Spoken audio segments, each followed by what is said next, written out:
Kim goes, oh my God, Nori's black book? I said, Kim Noel Kardashian West. I couldn't remember Khloe's middle name. So I was like, and Khloe?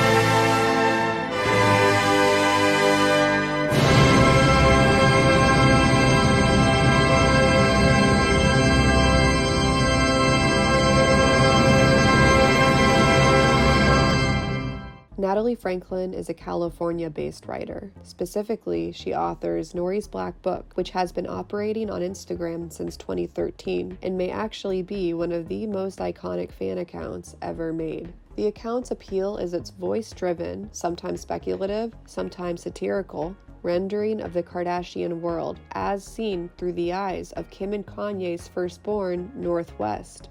Nori's Black Book was also famously anonymous through most of the years of its production, contributing an air of mystery to the content. Who is behind this bold and hilarious account? The Keeping Up with the Kardashians reveal of the woman behind the words aired on May 13th, 2021, thrilling Keeping Up with the Kardashian fans and Nori's Black Book fans alike, and collapsing countless paradigms that had once existed between the television show and its audience. In keeping with the plain-as-day postmodernity of Natalie's relationship with the Kardashians, Maria and I sought to play with perspective for this episode of Between Two Salads. For some of the episode, you'll see me and Natalie discussing all the aforementioned themes live as the final speakers of Dr. Meredith Jones Kimposium event on September 16th, 2021. Then we continue the conversation, covering topics like cancel culture, philosophies of comedy, and Natalie's vast expertise of all things reality TV. I'm going to hand over to MJ and to Natalie. I didn't get a chance to prep. The angle's trash, but we're working with it. We're actually also filming this conversation as an episode for the upcoming, or parts of it we're going to use for the upcoming web series. So we're all looking at you and the computer, and then beyond there's like a kind of a set to kind of break the fourth wall, Kardashian style for a moment here. Tell me about making your account. When did it start? I loved, if you guys remember, Suri's Burn Book. It used to be really popular on Tumblr. If you're not familiar, it was written in perspective of Suri Cruise and Tom Cruise and Katie Holmes' daughter, and she would just make fun of all the Hollywood kids. And I thought it was really funny, and I would read all the time, and I'm like, I wish I would have created something like this because this is like my alley. Though my only issue with it is very, very white. Like she'd only talk about like white kids. Yeah. I was like, I wonder what like a black version of this would look like. So anyway, cut to North being born, and they had their Babies R Us line. They put her in like a Babies R Us onesie and just showed her feet. And I remember telling my friend, can you imagine being Northwest and you're in this fucking cheap ass Babies R Us shit? And so then as I'm talking, my like light bulb, I'm having my Oprah aha moment. And I'm like, oh, this is my moment. I can do this. So she wore a lot of black at the time. So I called it Black Book. They were calling her Nori at the time. They don't do that anymore. But I was like, oh, Nori's Black Book. And then I just thought of ways that I can differentiate myself. Perez Hilton and Nicole Bitchie were really big back then. I was like, maybe I can have her talking about pop culture. And so I kind of played around with it, and I would talk about Kardashians every now and then. Like, I think I had a big post on Tumblr. I posted something about Chris in overalls, but I went to bed and I woke up and it like exploded. And then finally one day someone wrote like, this is really funny, but you should just focus on the Kardashians because there's enough there. So I was like, God, that's such a good idea. I'm like, yeah, I'm just gonna talk about the family. And then one day, people were like, you should put it on Instagram, you should put it on Instagram. And Instagram wasn't like that back then. Remember they had like character limits and like you couldn't put multiple pictures, no videos. So I was like, there's no point. Like, and so one week, it was a Halloween week, I was really bored and I was like, oh, let me just put it on Instagram. Nothing else going on. So I put it on Instagram because I had already had like about 80,000 followers on Tumblr, which was is big in Tumblr sense. And then I just moved it to Instagram, and then it just grew from there. What are patterns you observe on your account? Like, who are your followers? The gays and the girls. I notice a lot of people follow that don't necessarily watch the show or that don't even like them. I will say I'm lucky in the sense I've never really get any hate comments. Like some people don't get it. They'll be like, this is so rude. But then like I can rely on the audience to come in and correct them. Like I don't have to really get involved in anything. It's a nice audience because they know who the Kardashians are. They're not fan or stan. Stand them in there. Like it's not a stan account, and then I make that quite clear. Yeah, it's a fun group over there. No, people really get what you're doing. They I think, get for it. the most part. They get it. Yeah. There's something about running an account anonymously and then coming out that we've been talking about through the week, interviewing different people, different creators. Had a lot of strength in their building by starting off anonymous, and then the debut moment. That's interesting you say that. Yeah. So me being anonymous is not an intentional thing. Yeah. If you guys remember for the youth, Tumblr, it wasn't about who's running the Tumblr. It was about literally the content. Like people would put poems on there, or they would just put porn. So so I just started it. I wasn't like, this is Natalie Franklin, and I'm doing it. So when I moved it to Instagram, I followed suit. I just put it over there, and I didn't, my mom's a superstar from a home movie, which is a Kanye lyric, by the way. Hopefully people get that. And when it took off, I was like, well, there's no fucking room for me to just hop in. Like, what am I gonna say? Like, I was like, do I just get on Instagram story one day and be like, hey guys? I was content with never revealing myself, because I was like, I would only do it for the right time and the right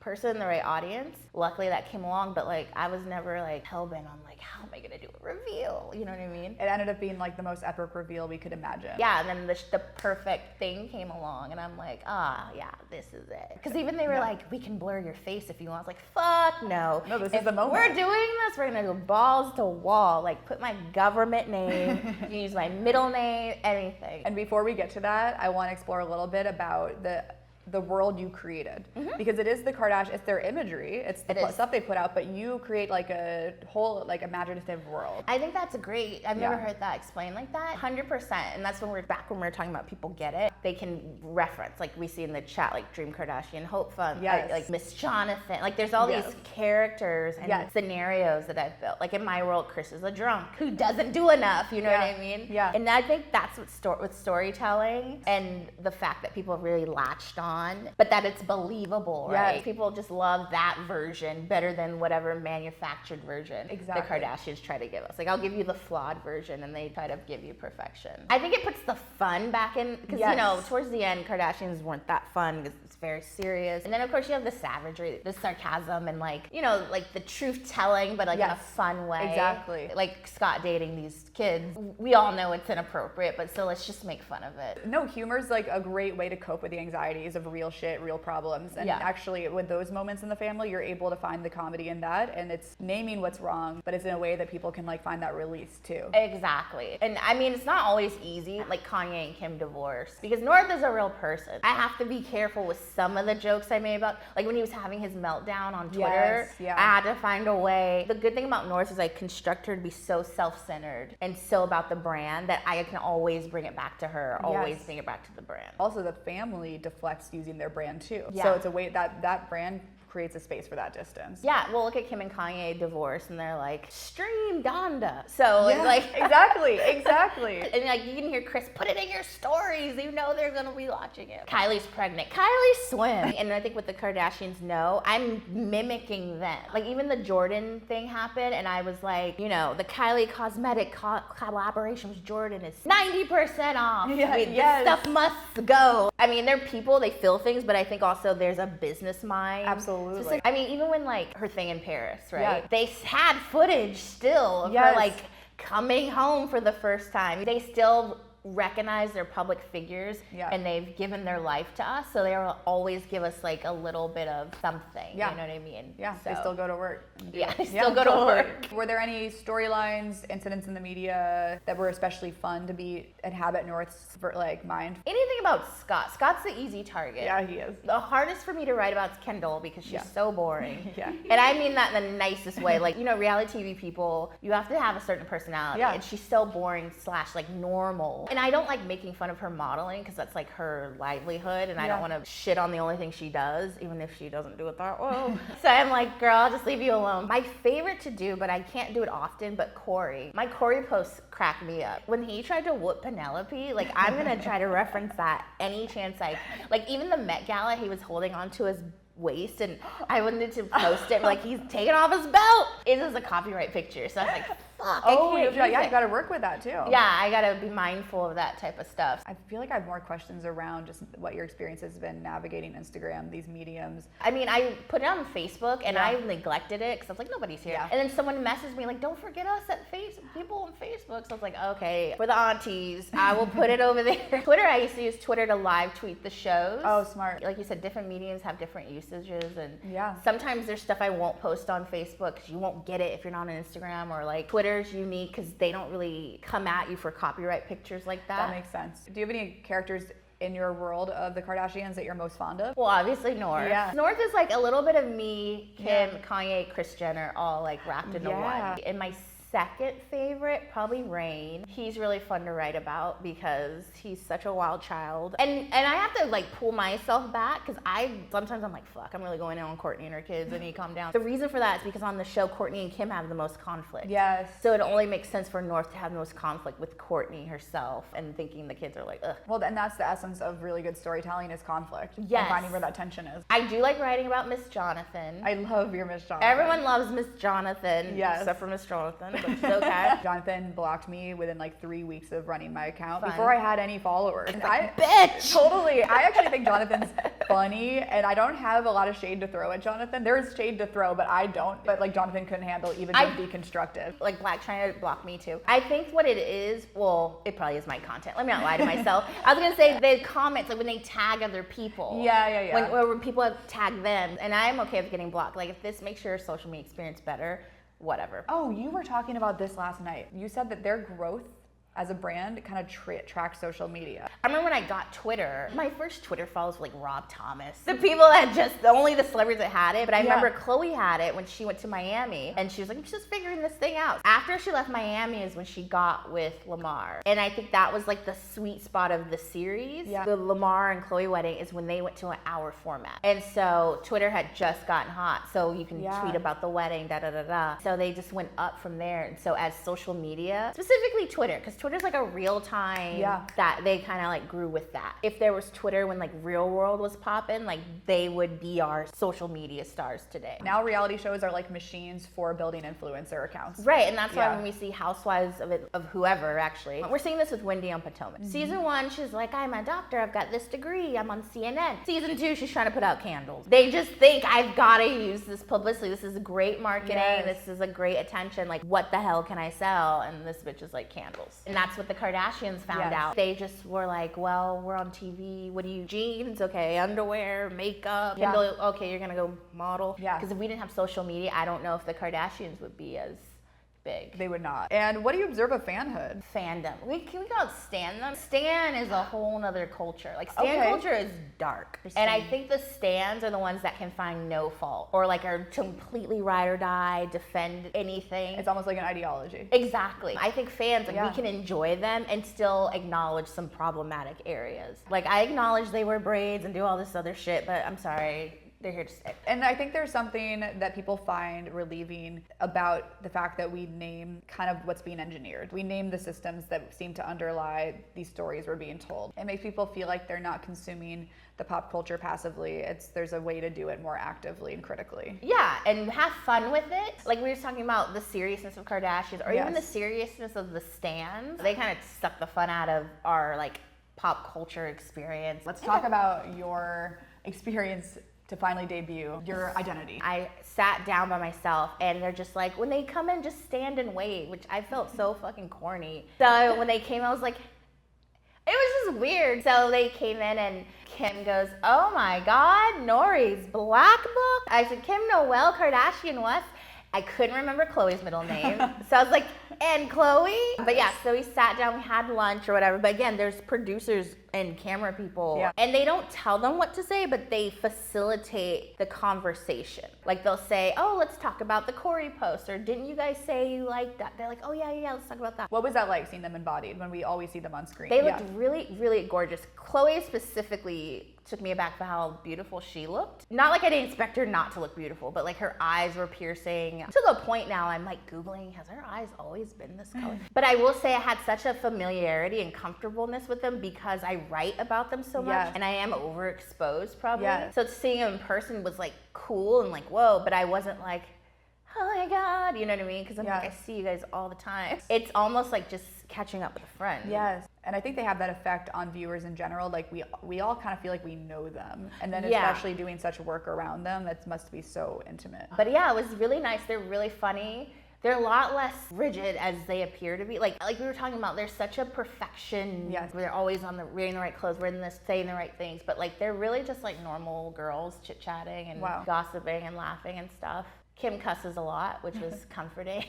You were kind of like the liaison between the fans, the public, the audience, and then the show and the world of the show. You like were kind of like represented all of us in their world, and actually you're the voice of North, this character you made of theirs that is in their family. Yeah. You just were this bridge in this really interesting way. Yeah, it was so interesting because they were all like, we thought it was someone in our camp, we thought it was one of our friends because it's so accurate. You're really attuned to whatever it really is like in there. Yeah, and because I watched the show, and I'm really good with people in general, like picking up on their things. Because I told Kim, like, you're judgmental, so that's why. And I was like, you're a little judgmental, no shade. She was like, no, I am. Like, yeah, so that's why North is so judgmental. So it's like, it's made up, but it's not made up. Did it feel like you were in a scene? It did and it didn't. Like, we have a light kind of like what we have here, but there's like a camera guy sitting there. And it's funny because I'm sitting waiting, and the guy's like, are you nervous? And I was like, like a voice from the side. Yeah, I was like, I can throw up right now. He's like, oh, they're really nice. So it did feel like a scene that was filmed, not like they gave me lines, but just it was like mic you up, sit here, when they come in, wave. It was a controlled environment. Maybe that's a better way to put it. It was really cute. We were at the winery and Chloe, they took our order or whatever, and Chloe asked the producer, do we have to drink to be here? And I'm thinking, oh honey, you're so cute, you're a Kardashian. Yeah, that's interesting. You're filming your show, you don't have to do anything. And so they got like Diet Coke and I got water, which I thought we were gonna get drunk together. I was really disappointed. But after they left, I drank with the producers. That's cool. Or this crew, they let me sit and drink. The crew knows all the secrets. Yeah, they do. The crew was mostly the ones like, we thought it was someone who worked for us because you would write stuff about stuff we didn't even know about yet. Again, I'm still thinking like, what the hell are they all talking about? That's so interesting. Yeah. Because the crew really is like the structure of this world. And you mentioned to me when we just talked about it after, they looked really comfortable. To them, the cameras didn't exist, or that's the sense you had from them. And that's much the cameras didn't exist, but they checked in with their like producer. Like I said, like how Chloe was like, do we have to drink to be here? Yes. Or like they'll mention something and the producer would be like, what'd you guys think of that? Here's the real juicy part about it. I'm sitting across from Kim, so we're talking, and she goes, let's call North. And that's when I freak out internally. Like, I'm like, we're calling her, we're fucking calling her. So anyway, she calls North. And North's eating ice cream at like a cool 12 o'clock in the afternoon on a Monday. Oh my God. And so she's like, North, remember I told you I was gonna go meet Natalie today? You know, this is Natalie. And North's just eating ice cream, not even looking up at me, just, why are you wasting my fucking time? And then she's like, can you say hi? And she's like, hi. I was like, hi, sweetie. Or I was like, hi. And then nothing.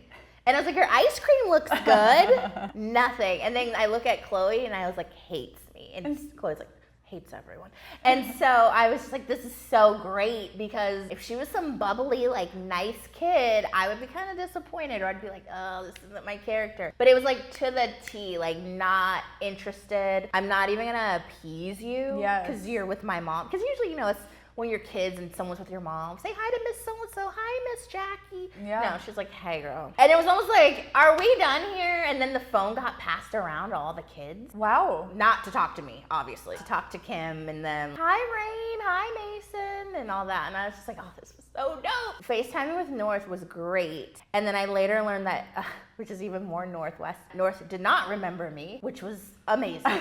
So I thought that was just delicious. What was it like to watch the show later on? Oh, edited? I hated it. I don't like watching myself do things or listen to myself. Yeah, it sucks. It does. It really sucks. But I was interested to see what pieces they would keep. Yes. First of all, I didn't think people would be that interested. Like maybe like, oh, that's cool, but nothing like, oh my God. And I remember you mentioned Chloe saying something to you like, don't lose your voice. Yeah, she was like, just because you met us, don't change. And I was like, oh girl, it's gonna get worse. They're really good at laughing at themselves. They have to be. I think it's part of their professionalism, their professional veneer. Well, it's like they're reality stars. Like it's supposed to be fun, and pop culture is to be mimicked and made fun of. It's all theater, and they get that for sure. To be so successful what they do, That's a prerequisite. They have to understand they're being watched, and that's the idea. They reproduce themselves in so many ways. Exactly, and it kind of behooves them to cheer on the people that are not keeping them relevant, but you are though. Yeah, keeping their name out there and da-da-da-da. They want to be memed. I think there's a real self-awareness and consciousness in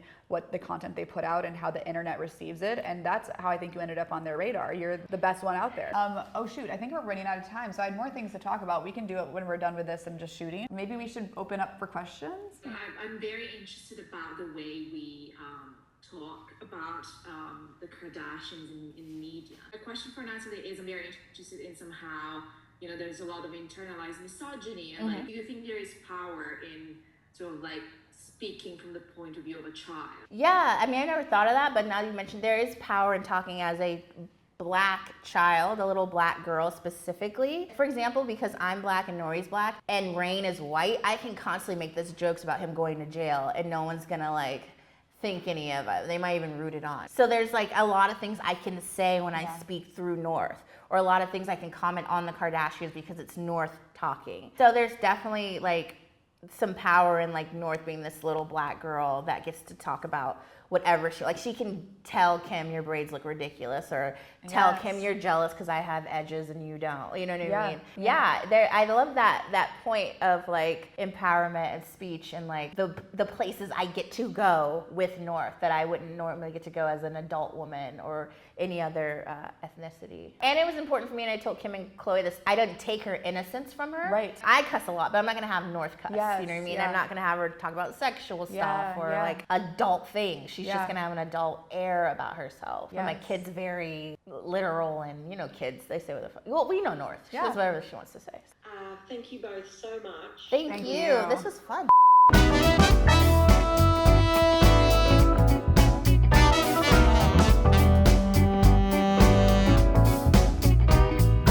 All right, so we just finished Kimposium. We did an hour, and an hour flew by. Can we talk about what you think is Kim's best interview? And can we talk about the missed opportunity? Kim's best interview is the one she did with Ashley Graham. Yes. When Ashley Graham had a podcast. Yes. She told a story we've never heard before. She's very laid back. She didn't seem as, not rehearsed, but she'd seem as like she had to pause and think about her questions. Yes. So Ashley Graham sets her up with like, you know, I'm a white woman and I understand like, because my whiteness, I get a lot of jobs that people, women of color, Black women who have bodies just like mine, they don't get, like, and opportunities, and I acknowledge that, and every time I try to, like, reach back and put them at blah, blah, blah. You know, you and Kanye have all this fashion stuff, and, like, do you guys keep that in mind at the forefront? Like, really set her up for greatness. Virgil's like, yeah, of course, we're always doing that, and trying to pay homage, whatever. Kim's like, yeah. I've definitely like looked up to a lot of women of color that had bodies like mine, Jennifer Lopez, Salma Hayek, and it's just like, Kimberly! Like, it was such a great opportunity to like a nod towards Black women and just say, yeah, like Black women's fashion and their body, they always influence, you know, what we're doing over here. We want to be inclusive. Just real easy stuff. You didn't have to be like, I'm a culture appropriating bitch. You could just been like, yeah, I want to keep Black women specifically as part of our campaigns, and you know, because in Skims she does that. She has a lot of dark-skinned women that wear Skims and in ads, but I think she just foiled. I was like, God, you had the perfect question. Right, and that's what you were telling me last night. Like, it was perfectly set up. It would have been so easy. It was like, hey girl, I'm trash. How about you? And she's like, nope, Salma Hayek. I feel like Ashley set her up really well, and maybe Kim froze and was like, ooh, I didn't expect this question. But I mean, I don't fault her. Like I said, you're not gonna get it right 110% of the time. And sometimes you overthink and it comes out like that. You do call it out in really clever ways in Nori's Black Book. So they like extra can't pretend they're not hearing the feedback, because they actually are getting it directly from an account they follow. Yeah, I created a space where I can just criticize, and especially if it's funny, it just, you can let it rock. And that's where your fans feel like you're expressing something for them, I think. That's why your episode was so amazing, because it was just a meeting of minds. It was a meeting of a mind with the cultural force that it's like unpacking and demystifying somehow. Yeah. That's how I felt too. It was very like, Khloe was like, did you think we'd throw a drink in your face? I was like, oh, I'd hope for that. Like, that's the shit you don't know me, but that's that shit I want. Like, I'd be everywhere. I'd be so famous if that happened. Totally. Bitch! I'm like, yes! And that's your like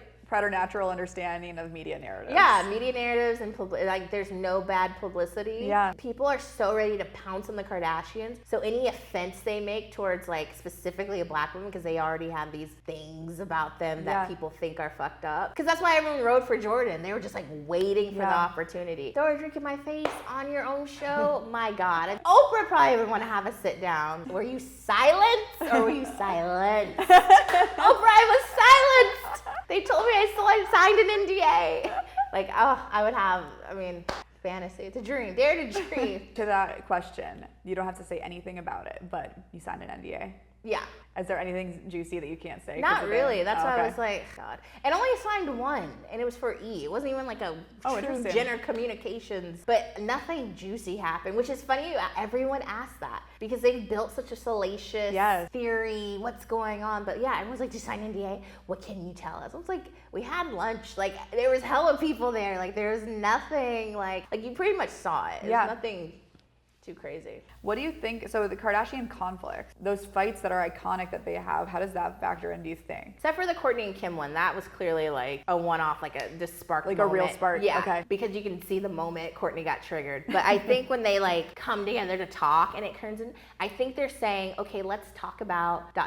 Versus in real life, if we all had a conflict, we'd be able to avoid it. Yeah. We would just be like, let's just move on. Yeah. But you would have a producer be like, let's talk about yesterday. I think there's an understanding they're shooting a TV show about their lives. Yeah. That you have to talk about everything. Yeah. I mean, they do it on Housewives all the time. They're like, I'm going to lunch to talk to MJ about what happened yesterday at the charity event. Like, it's just how you move the story along, you know? Tell me about your love of reality TV. You've watched it evolve. So I watch an insane amount of TV. Reality TV I've been watching since I was like maybe 6th grade, something inappropriate like that. And like Real World was like my favorite. I mean, when we talk evolution, I mean, we have to bring in social media has helped it evolve and help reality TV personalities be real celebrities. Well, you know what's interesting about that? I feel like in early reality TV, when we were talking last night how it was really experimental and people were just throwing stuff out there was a view of people that went on reality TV as like trash or disposable. Like when the show was over, they'd be thrown away. Yeah, and it was kind of that. It was like, okay, next season, or like, thank you for doing Real World. Like now even MTV invites their reality stars to like VMAs. You can't,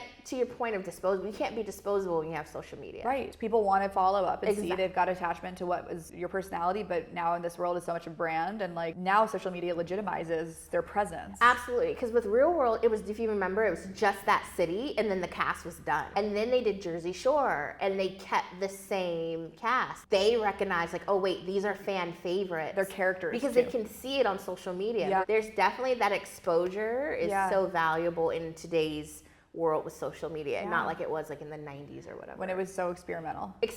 You just kind of went on the show and then you're like, what, did that, bye. Now you on a show, whatever you do, you're not gonna be able to forget it. It's gonna live on YouTube forever. Right. You won't get unfamous from it. They'll still be like, weren't you that? Right. Tell us about your love of Girls Next Door and Holly Madison. Oh my God. Girls Next Door was like, I was obsessed with that before the Kardashians. Like, it used to come on back to back. I don't know which one came on first, but I remember I would avoid the Kardashians because I just didn't know anything about it. I didn't get it, but I was like, I am watching Girls Next Door. So I watched dedicated, so much so where like I would go to Vegas and go to the Playboy store. I don't know why I liked it so much, but it was just such a, with this reality, it's like a peek inside a world you would never see. And what stood out about Holly? Her love for Hef, her like undying commitment to Hef, and it didn't seem fake. And he was playing her dust. Was kind of like, thanks for the card. And she's over here bawling her eyes out because the card talks about how much she loves him. And he's like, oh, that's sweet. Watching the show and reading between the lines of the show and trying to figure out like what's really happening here. Amazing show.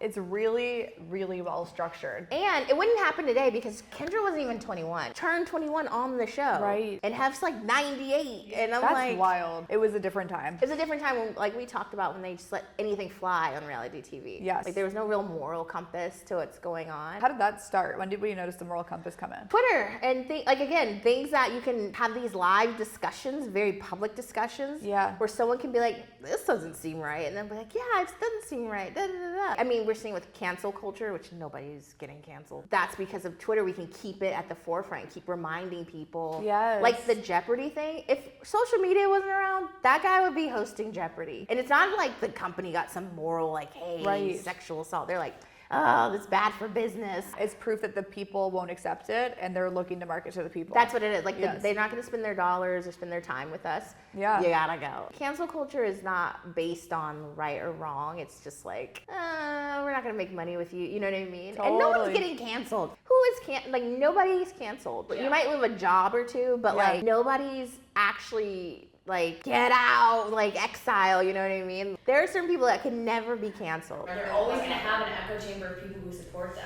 Yeah. Now they have to, like, show some type of reprimand, like, punish you a little bit, and then they're like, but meet me in the back. I got another TV show, it's fine.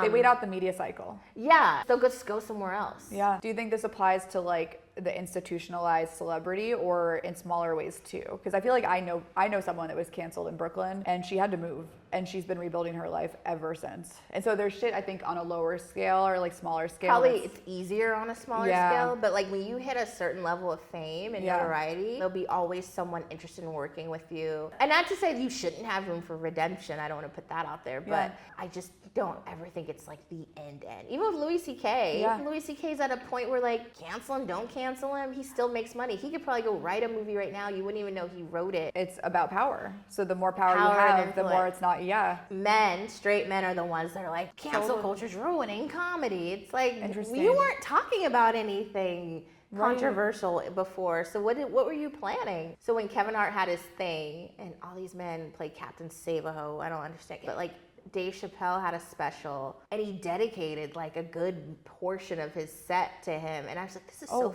fucking man.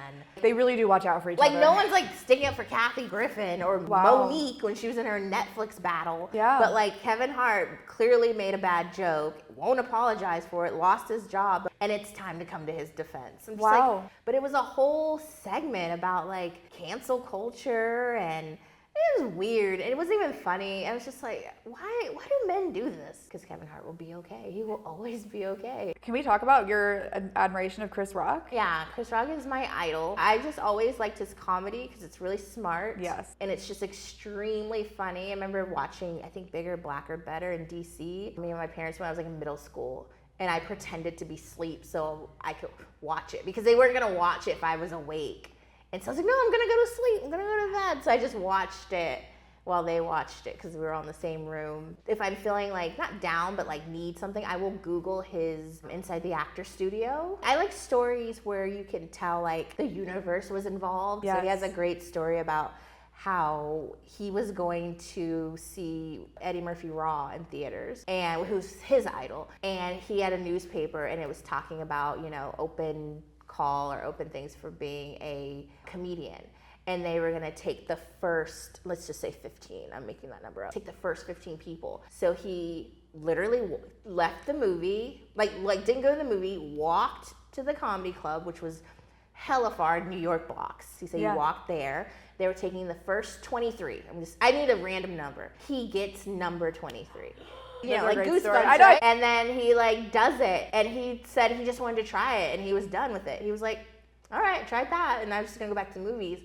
And the club owner was like, hey, you're really funny. Do you wanna like come here on amateur night or something? Or so he started working the club, and they would let him go on if he's like stacked chairs. And like the one night Eddie Murphy came, and he was talking, he was like, oh, I'd love to see you. And he's like, well, I'm not really going up today. I just put the chairs away. And Eddie told the club owner, like, make him, like, let him go up tonight. Oh my God. And so he goes up and he tells a joke, and he said he hears,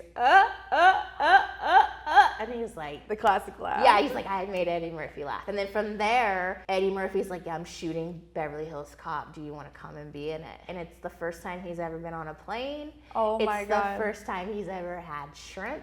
So like he just has a dope story, and I think he's just really funny. And something about the fact, I mean, also like who wouldn't love Chris Rock, but I think the fact that he speaks to you so much and you notice his versatility as a factor has something to do with your own comedic voice and the fact that, well, what you talked about earlier in Kimposium, that you're trying to make a composite character of different voices and that's original. Exactly. You're adaptive that way. And that's why my cadence of writing is Saturday Night Live. Like it's Weekend Update. It's a punchline at the end. It's like takes you through the punchline in the end, or like a one-liner. And I was just such a big fan of Saturday Night Live growing up. So that's just kind of where I get my thing from, if you will. What are your visions of the future? I don't want to like limit myself. Yeah. We're talking about anything and everything's possible. So Yes. I'd like to do more on camera stuff. No shade to Kardashians, love them, but even talk about other things, kind of like what we've been doing today. Yes. Like creating my own TV show would be kind of dope, like in an Issa Rae kind of way. Yeah. Yeah, so everything, books, put out a book or something. Yes. You have like a deep connection and like intuition around narrative. Yeah,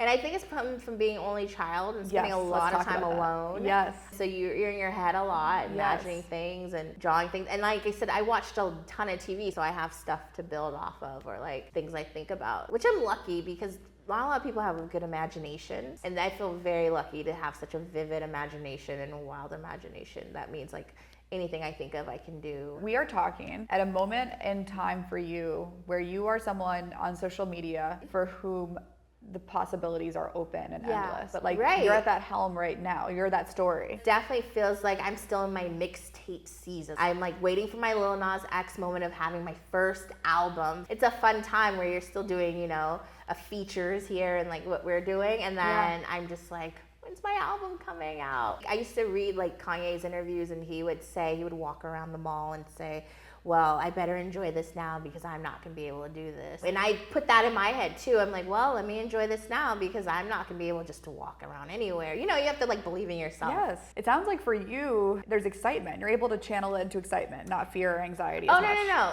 Fear's not real. None of this is real. Like, you're not here, I'm not here. That's how I feel like whenever I'm like afraid, or I'm like, what's the worst can happen? So, I mean, you have to stay enthused and optimistic and like open too to any possibility. Like I said, I don't want to limit myself, but it's a fun time, and I'd rather have fun than be stressed or worried. Yeah. It makes for a better experience of things. I want to play this game because I think one of the most powerful things about Nori's Black Book is your imagination and the world you create. The goal is for you to make a character based on what you see. Okay, cool, let's do it. Pia drew these. Pia, the art illustrator of my logo. What's the situation? Who's this? Manual labor, LSD. Oh my God, is this like an alien's first visit here? All the things that you have here on Earth that suck, or like will suck the life out of you. I think after seeing all these choices, he might do intergalactic transport because he's like, Earth is trash. I've got to get out here. And I mean, because I feel like aliens wouldn't need to get high because they're already vibrating at a higher level. True. So I think he'd leave. So this is clearly an entrepreneur, pretty proud of themselves. Or meditating, actually. Maybe just took a pause from the day. Totally. It's just trying to get recentered. I love this. This is clearly in a conspiracy theorist home. Why? Because I have the same conspiracy, specifically with America going to the moon. Really? Bullshit! We have not been to the moon. I love how Gaga's crossed out as if she's not an Illuminati. If anyone's in the Illuminati, Gaga's in the Illuminati. Right, put her back on the list. She just looks like Tinkerbell, but like, not to be a bitch, but like these new age, how they remake stuff to empower the woman in the story. So she looks like if we made Peter Pan today, and this would be Tinkerbell, and somehow Tinkerbell saves the day and not Peter Pan. Unemployed, for sure. Like, he just has a certain relaxing vibe that unemployed people seem to have. Probably still getting that stimulus check. I was just gonna say. Fun employment right there. This is like spooky season. Also, perhaps Kim's next Met Gala look. Kris Jenner, though, would die for this look. Yes, you're so right. She loves a pantsuit. Oh, Kris like has like a butch flair. She really does. Oh my God, this looks like how when like men, the Kardashian men, get caught cheating and they're like, oh my God, what am I gonna say? Fuck, it's on TMZ. Hey, like that's what it looks like. Again, Kim's outfit from the Met. I was thinking that it finally hit me today that that's very American. Yeah, that it's a superhero. Even though she's saying it's a t-shirt thing, I don't know. No, I think she's full of shit. Hella pockets. Yeah. I think this is a superhero that doesn't necessarily fight crime. Like, he's like, I don't fight, I like the outfit, I'm not fighting crime. It's like the one window in Kim's mansion. Yeah. At like the top of the stairs, Yeah. the only window. That was a fun little journey. Yeah, thank you for that. Yeah. Okay, so lightning round. I can do this from memory. Have you ever experienced a glitch in the simulation? No, I don't think deja vu is a glitch. But have you had that before? All the time. I've had dreams about things and they happen, but those aren't glitches for me. It's not like, wasn't there a car here? You know what I mean? Yeah. Do you have like a particularly like, whoa, deja vu moment? It happened last year. My dad was talking about how he's getting like, not surgery, but had like a cyst on the back of his neck and all this. And I'm like, that already happened. Whoa. Like, I could tell him exactly what, I'm like, they made a little cyst at the back and then he had stitches and all. I told him the whole thing. And he's like, I have not had this yet. So that was my most recent, my most vivid. Which Kardashian are you? I like to consider myself a Kim, but all my friends are way shorter than me, so I'm always the Chloe to their Courtney. Yeah, I'm definitely, if I'm being honest, a Chloe, but I would love to consider myself a Kim, but I'm a Chloe for sure. We all might be like hybrids. Yeah. You know? What's your personal brand? That's a good question. My personal brand is definitely humor and all my blackness, and I think smart humor at that. So my personal brand is smart, intellectual black humor. Love it. Yeah. I think it's super true. This was really awesome. Yeah, this Thank was you so for being fun. here. Thanks for having me. Our little California adventure. Yeah. So I tried to be so plain and so boring and like offer nothing in the beginning because I thought, nobody can really criticize me if I'm just bland, which, spoiler alert, they will still criticize you. Yeah. I held back so much. Like, I feel like it took at least like 3 or 4 seasons before I think anybody started seeing anything I was even interested in or into. Wow.